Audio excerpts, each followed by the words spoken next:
the technical checks, of course, and making sure that today we're going to talk about a very, um, I'm gonna say a very demanding subject. During the next 20 minutes, you'll learn what's capability and what you can call as this is skill. And I'll bring you really, really detailed insights into how can you develop both. And obviously, we are talking about self-defense for all, with the framework of Krav Maga. Good afternoon, I'm Gonçalo Esteves. I want to start with a simple truth. Yes, let's start with truth, because truth is something that is super important, right? Super important for all of you guys that are pursuing the martial arts path, or that are slightly thinking about it. I want to learn how to defend myself and what's out there. So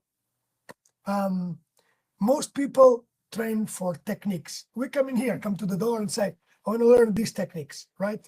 I'll learn these things, because there's this idea. If I put a lot of things in my toolbox, in my belt, okay, you'll be more capable. You'll be able to defend yourself. I can tell you that from my view, that is wrong, okay? In here, we train for capability.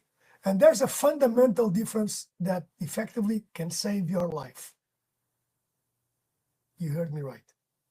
There's a fundamental difference between techniques and capability that could save your life. Think about this. Technique is what you do when everything goes right. Capability is what you do when everything goes wrong. You've seen this? Everything goes wrong and you can still act. You can still do something. Real confrontations, most everything goes wrong. Most. Of course, there are like what's called edge cases, where the person was just on the right side of you and you can strike with the right, or even better, that you could diffuse the attack and get out of there, or you could mentally and verbally de-escalate the problem.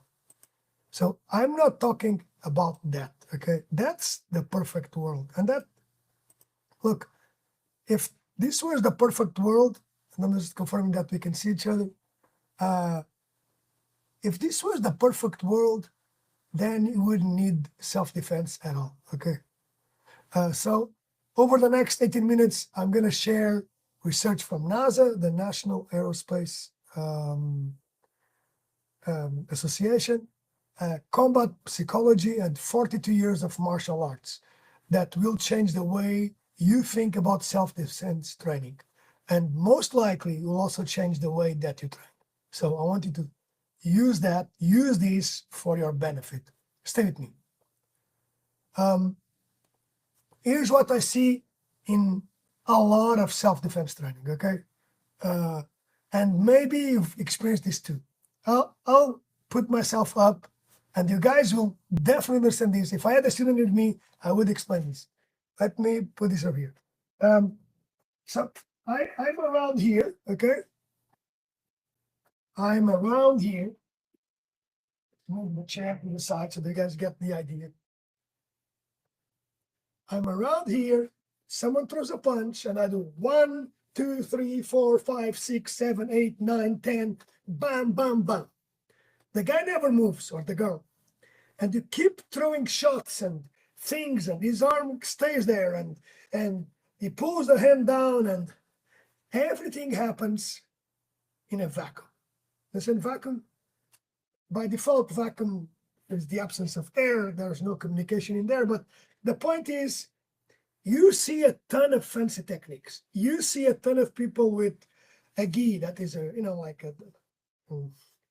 a martial arts dress code, uniform. And there's a lot of permissive action. And permissive action is not only from the attacker that maintains the hand like this, or just stands in the air, or it's from both sides, because this person in here trying to do his defense is not having critical thinking. I also see the reverse. That is, I do something, imagine a punch or a grab, and I hold on that like if nothing is happening to me, or I hold into a choke like if nothing is happening to me, or I could not be hurt with a palm, or so I see the two sides, okay? Or I put my grip on someone, I'm not gonna let you go. So both extremes will not help you learn. That's your major concern. Probably you've experienced this too as well, okay? But if you haven't, whenever you go, just be aware. So here's what I like to think. First, okay, number one, people practice when they are fresh and calm. Okay, cool down. We did some work. We've warmed up. And it's predictable. The dojo, the place, the studio. There are many ways to think about that. The saloon, whatever, is quiet. Lightning. The lightning is good. Everyone is following rules. And bear with me, like I do think everyone should follow rules of good behavior at the studio, rules of safety. Okay, first of all, because this place is a safe place for you to train, for you to enjoy yourself, for you to learn. Now, second, most things learn from perfect demonstrations. There are a ton of great Krav Maga teachers out there that do things phenomenal, hook kicks and things like that. Everything is perfect, very clean, cooperative partners. The person even goes back and does whatever.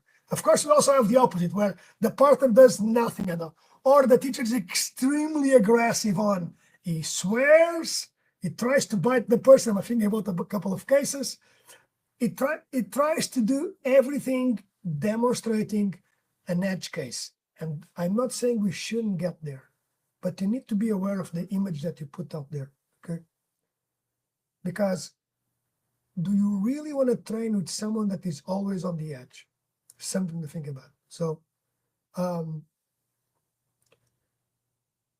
you being on the edge, meaning that you are under pressure, or just that you want to show that off? So that's number two. Moves in perfect conditions. Number three, whoops, okay. Where is the learn being done when you are tired, stressed, or surprised, right? If someone's breathing hard, they stop and they rest, right? Oh no, let me take a pause. Again, safety comes first. Super important. Have you trained on those conditions? So I'm talking, these are three key things. One, are you always fresh and calm? Something to think about. Two, you learn it in the perfect conditions. There's almost no feedback. Third, are you tired, or is there no stress under the repetition? So super important on that, or under the situation, to be more clear. Now, but here's the reality. Your attacker, if someone is going to attack you, he doesn't care if you work a 12 hours day, if you are a shift worker, if you are young, or if you are old, or if you are smaller. It doesn't care. It doesn't wait you to remember the steps. So we have a joke in here, and I think you guys have seen it. It's like, oh, okay, my right side doesn't work the same way as my left side. Have you seen that? Like you make whatever, a block or a duck under or a grab from one side, and then the partner changes to the other side. Or I do it in here on purpose many times, and they're like, oh man, that side doesn't think the same way. So if someone like, obviously in the world of self-defense, we have to think about that. Someone's gonna try to do something at you. He will not wait for you to have the perfect defense and change the defense, okay? So essentially, that thing can hurt you. It doesn't follow your rules or your techniques, okay? It follows other rules.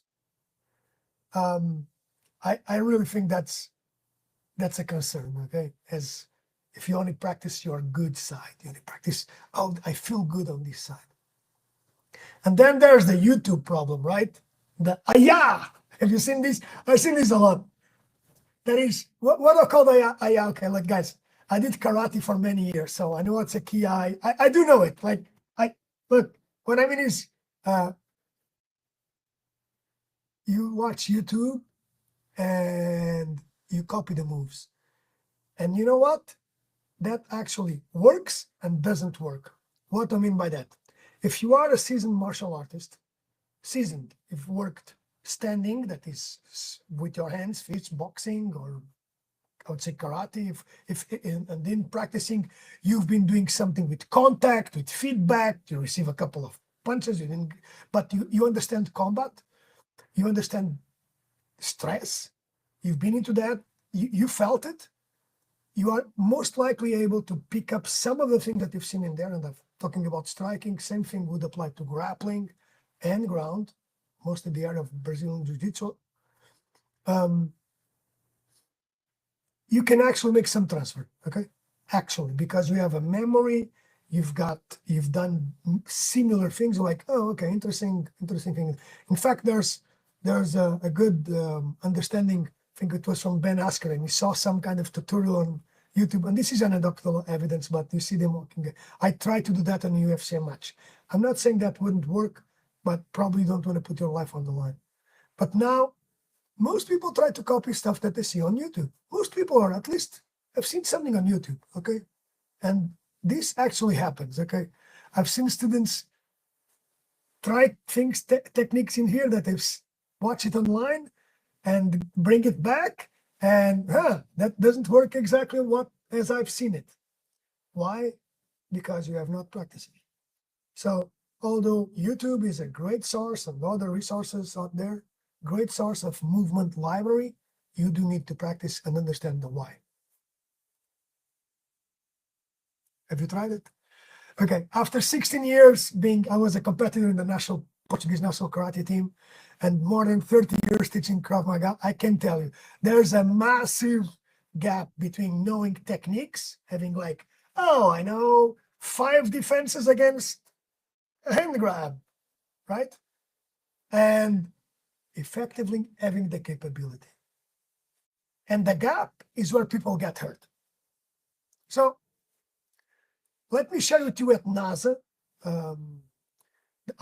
the space agency in the US taught me about human performance under stress. Because what happens to astronauts in emergencies is exactly what happens to you in attacks. It's an emergency. You mess up, you likely die. Does that make sense? Okay, so this is called the Yerkes-Dodson law. And in 1908, psychologists Yerkes and Dodson discovered something critical.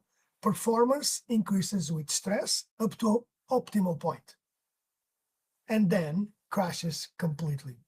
Isn't that interesting, right? I think this is super important to retain. When your heart rate, and we'll focus on a parameter, okay, your heart rate, like you feel your heart beating, okay, or you test it in here, but in these days we've got aura and other things. When your heart rate hits roughly 115 beats per minute, and this is variable depending your age group and your physical conditioning, but think about that, 115 beats per minute,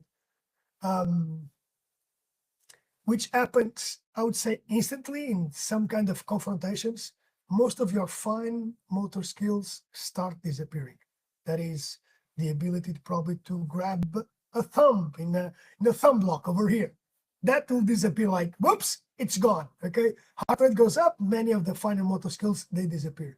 Around 145, you start losing this idea of the peripheral vision. What's around me? Where is the second attacker or potentially the third?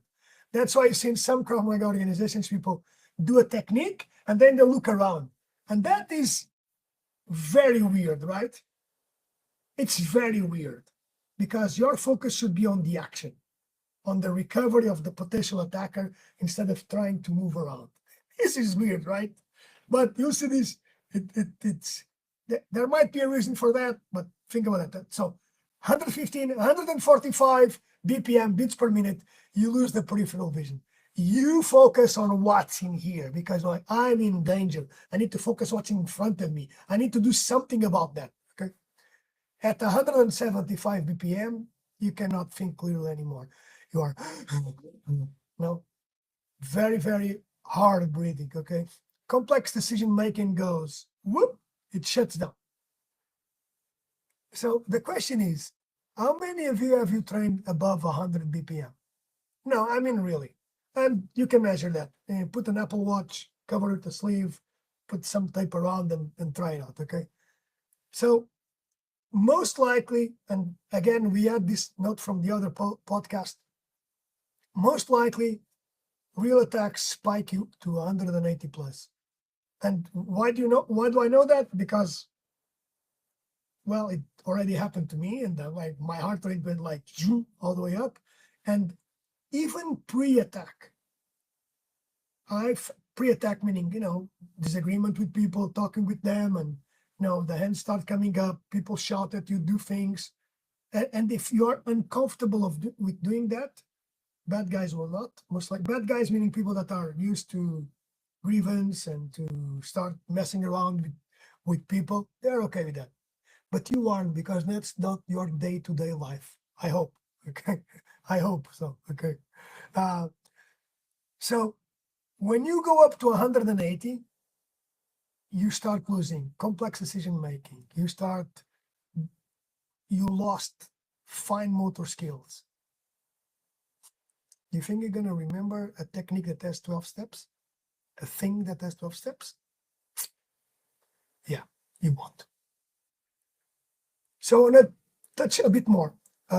Dr. Richard Smith's research on motor learning shows that skills learned in comfortable conditions don't transfer to stressful ones. You all know that, right? You've seen probably in the world of soccer, soccer, football, to be fair, football, if you are Portuguese like me, we've seen a lot of interesting studies on people that learned how to do free kicks with everything is perfect, and then the ones that have trained on the pitch with more stress. But Dr. Richard Smith research on motor learning does emphasize that if you are in a comfortable position learning a thing, that will not transfer to the stressful ones.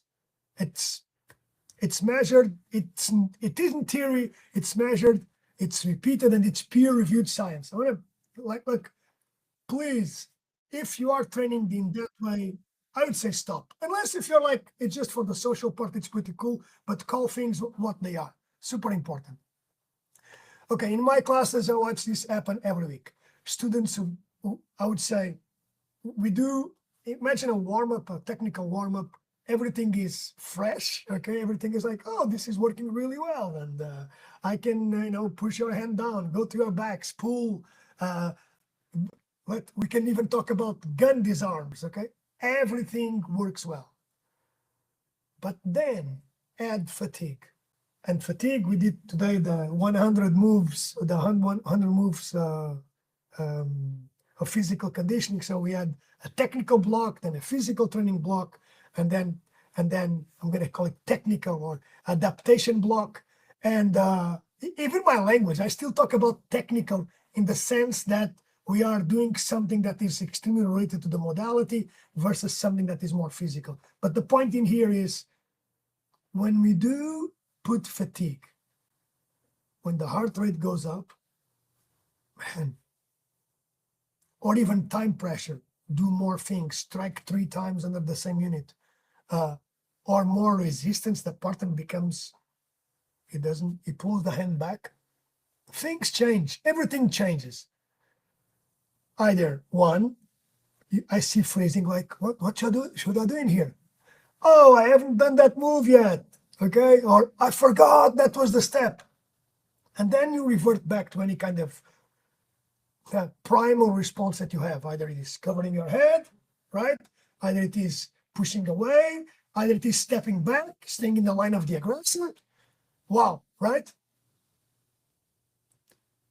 And guys, this isn't a character flaw. It's predictable physiology that nobody prepared them for. Nobody prepared you for that. It's your physiology working. And if you have not trained under stress, or if you've not trained your physiology, it will not happen. Okay, physiology is the way that things work together. Okay, it's your biology working together. Think that's the best way to think about that. Okay, the good thing is that NASA discovered this decades ago. They would say they will never practice emergency procedures when astronauts are comfortable. That's not an emergency. It doesn't trigger the brain the same way. Always under pressure. Different levels of pressure, yes. Always when systems are failing. Always super important. Let's get them tired, right?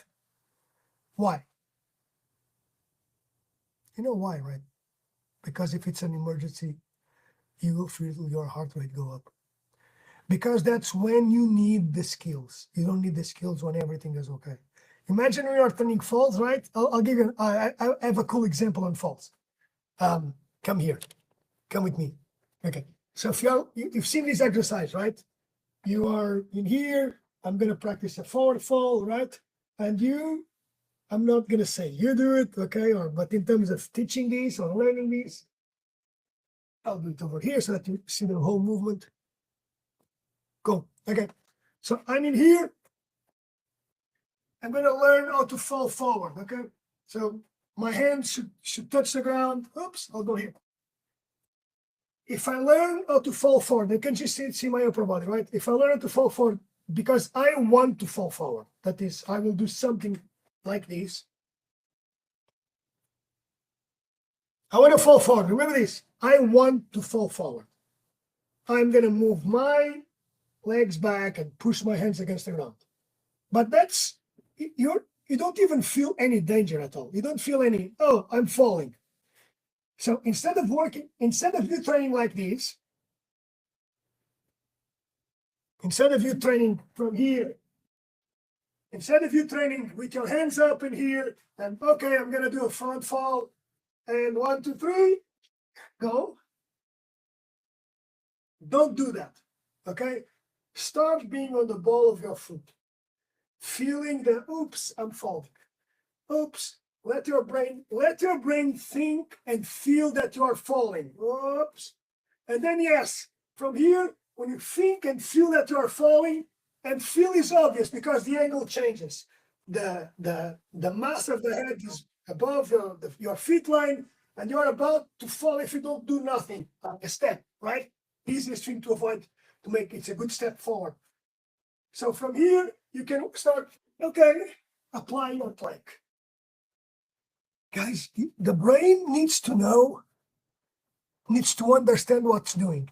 And if you do that, if you apply that type of pressure, that type of change, you start building capability. Got that? Very straightforward, right? Okay. So I want to continue with this. We apply the same principle in self-defense. That is, we need to work under the conditions of that you'll be exposed. Now, here's an insight that changed a lot on the way that I teach in here and that our instructor teach in here. And it comes both from space research and from decades of teaching, my own personal experiences, okay, with stuff that happened with me in my life where I had to protect my family, where I had to protect myself.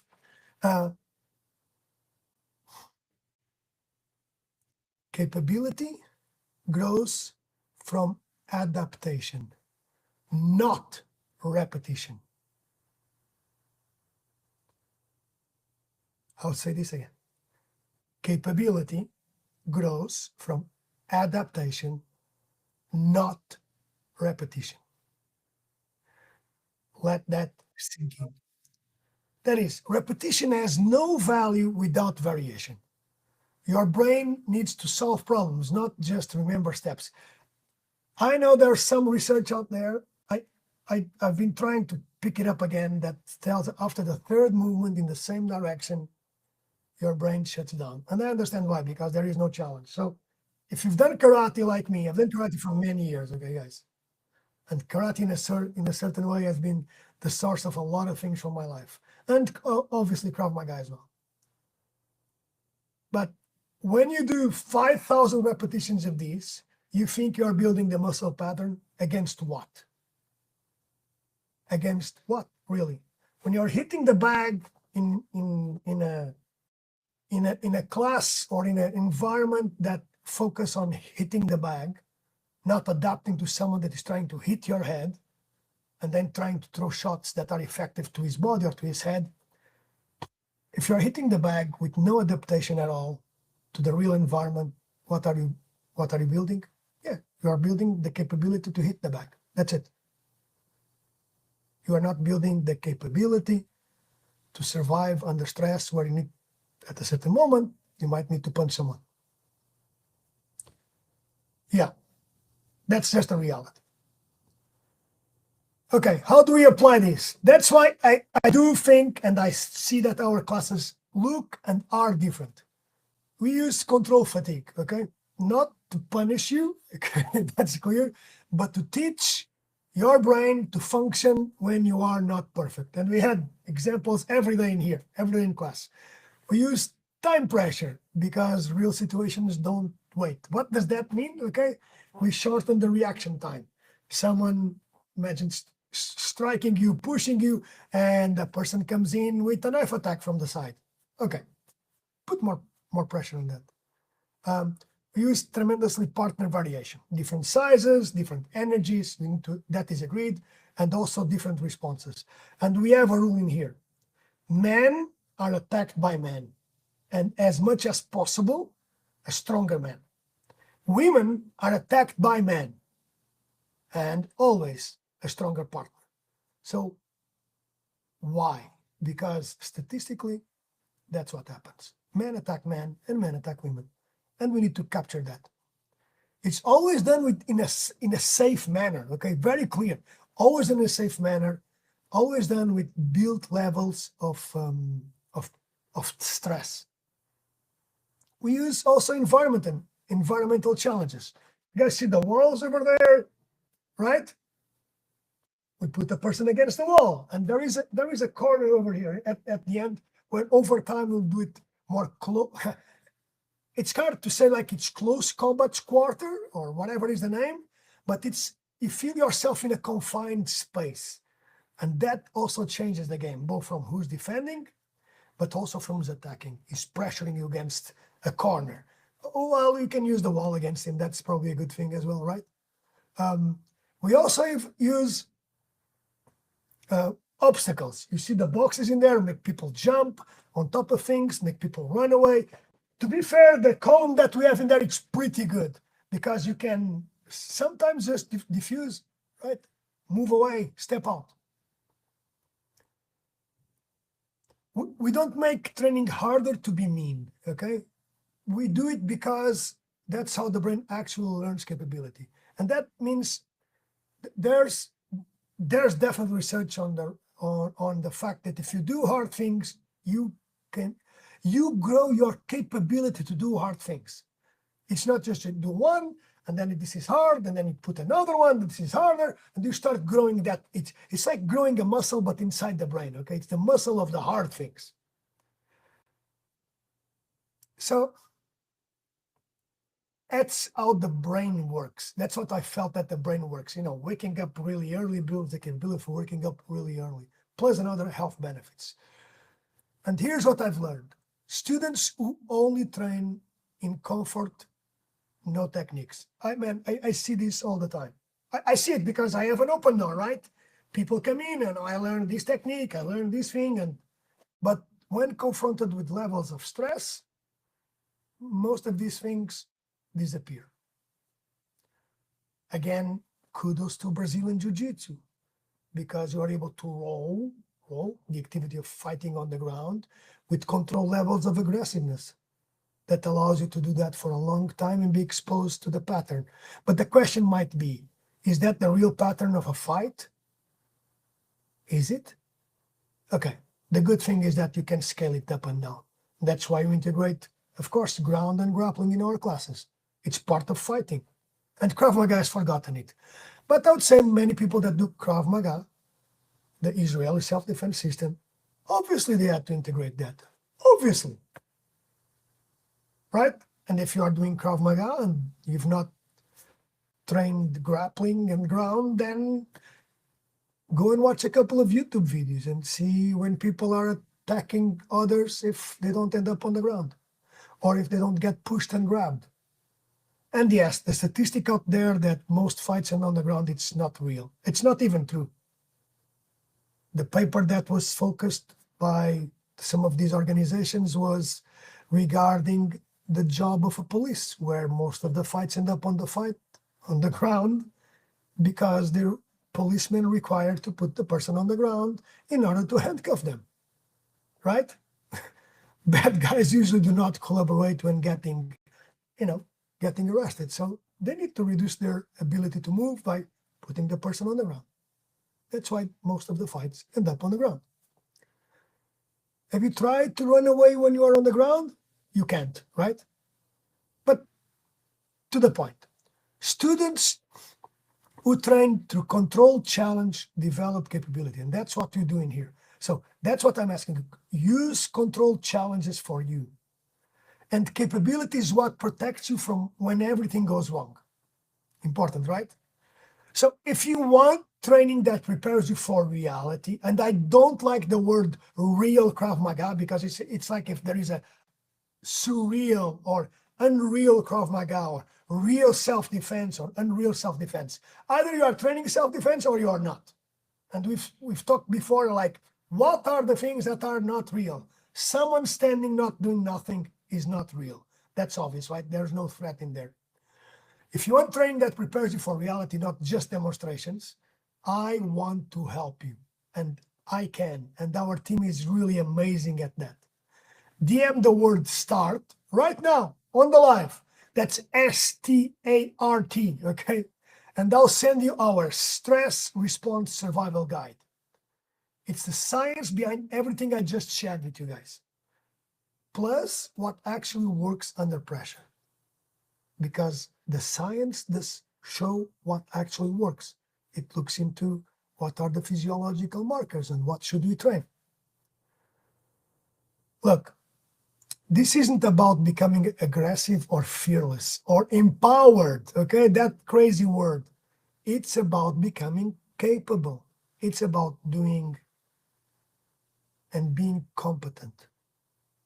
Got it? Being a competent, not incompetent. Being competent and being capable so that you effectively know how to defend yourself. DM START and let's discover what your body can actually do under stress. Don't you think that's a great challenge? I'm Gonçalo Esteves from Self-Defense for All in Morris Plains, New Jersey. And I'll be here tomorrow at 1:15 p.m. talking about why fatigue is actually your teacher. DM START and let's begin.